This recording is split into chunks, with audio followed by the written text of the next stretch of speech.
నమస్కారం. మాది సంతనోల్పాడు నియోజకవర్గం, సంతనోల్పాడు మండలం, బట్లమాసవరం గ్రామం. మేము ఎస్సీ మాల.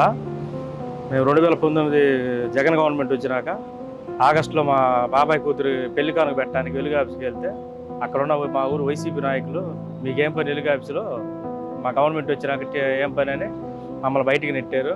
తర్వాత రోజు మా బాబుని బస్సు ఎక్కిద్దామని సెంటర్కి వెళ్తే అక్కడ 10 మంది వచ్చి నన్ను కొడుతుంటే మా నాన్న అడ్డం వచ్చారు. మా నాన్న కింద పడేసి కొట్టారు.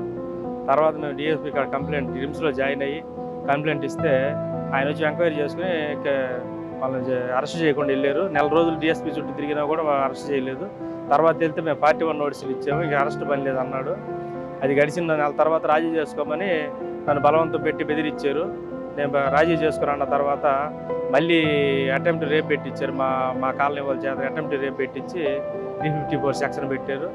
వారం రోజులు మా ఇంటి చుట్టూ లేకుండా మా ఇంటి చుట్టూ తిరిగి పోలీసులు, వైసీపీ రౌడీలు వీళ్ళందరూ గందరగోళం చేస్తే తర్వాత నేను మళ్ళీ సిఐ గారి దగ్గరికి వెళ్ళి చెప్తే ఆయన కోర్టులో సబ్మిట్ మమ్మల్ని హాజరుపరిచారు.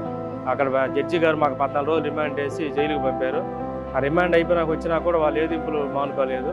మాకు న్యాయం చేయాలని కోరుతున్నాం. ఇప్పుడు కూడా మాకు ఈ రాలేదు, మా ఇబ్బంది బాగా ఇబ్బంది పెడతా, ప్రతి దానికి రౌడీజం బెదిరింపులు చేస్తున్నారు.